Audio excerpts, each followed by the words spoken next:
towering rocks, so sheer the heart in you is turned from us.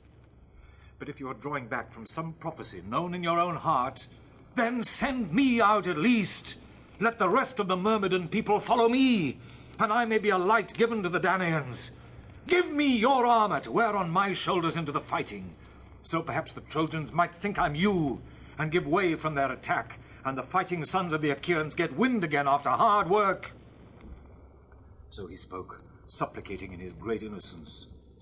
This was his own death and evil destruction he was entreating. But now, deeply troubled, swift-footed Achilles answered him, Ah, Patroclus, illustrious, what is this you are saying?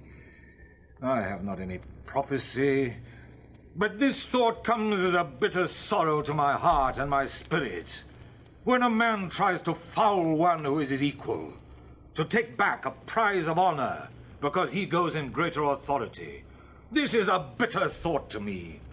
My desire has been dealt with roughly. The girl the sons of the Achaeans chose out for my honor, and I won her with my own spear and stormed a strong fenced city, is taken back out of my hands by powerful Agamemnon, the son of Atreus, as if I were some dishonored vagabond. Still, we will let all this be a thing of the past, and it was not in my heart to be angry forever.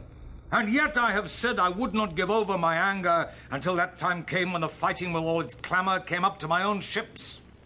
So, do you draw my glorious armor about your shoulders. Lead the Myrmidons, whose delight is battle, into the fighting. Even so, Patroclus, beat the bane aside from our ships. Fall upon them with all your strength. Let them not with fires blazing inflame our ships and take away our desired homecoming. But obey to the end this word I put upon your attention. When you have driven them from the ships, come back. You must not, in the pride and fury of fighting, go on slaughtering the Trojans and lead the way against Iliad, for fear some one of the everlasting gods on Olympus might crush you. Apollo, who works from afar, loves these people dearly. You must turn back once you bring the light of salvation to the ships, and let the others go on fighting in the flat land. Now, as these two were talking thus to each other, meanwhile the volleys were too much for Aias, who could hold no longer his place. The will of Zeus beat him back, and the proud Trojans with their spears, and around his temples the shining helmet clashed horribly under the shower of strokes. He was hit constantly on the strong-wrought cheek-pieces, and his left shoulder was tiring from always holding up the big glittering shield. Yet they could not beat him out of his place, though they piled their missiles upon him. Tell me now, you muses who have your homes on Olympus, how fire was first thrown upon the ships of the Achaeans. Hector stood up close to Aias and hacked at the ash spear with his great sword, striking behind the socket of the spearhead and slashed it clean away, so that Telamonian Aias shook there in his hand a lopped spear, while far away from him the bronze spearhead fell echoing to the ground. And Aias knew in his blameless heart, and shivered for knowing it, how this was God's work, how Zeus, high thundering, cut across the intention in all his battle, how he planned that the Trojans should conquer. He drew away out of the missiles, and the Trojans threw weariless fire on the fast ship, and suddenly the quenchless flames streamed over it. So the fire was at work on the ship's stern. But Achilles struck his hands against both his thighs and called to Patroclus, Rise up, illustrious Patroclus, rider of horses. I see how the ravening fire goes roaring over our vessels. They must not get our ships, so we cannot run away in them. Get on your armor! Faster! I will muster our people.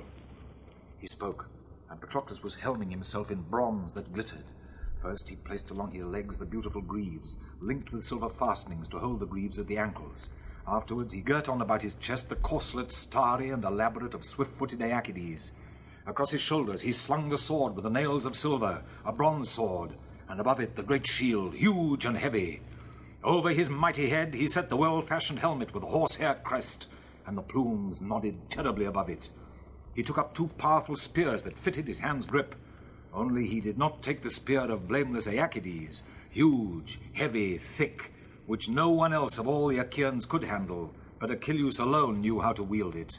The Pelian ash spear which Charon had brought to his father from high on Pelion to be death for fighters. Patroclus ordered Automedon rapidly to harness the horses. To keep listening to this audiobook, I've left you a link in the description so you can do it, at no cost thanks to Audible's 30-day free trial.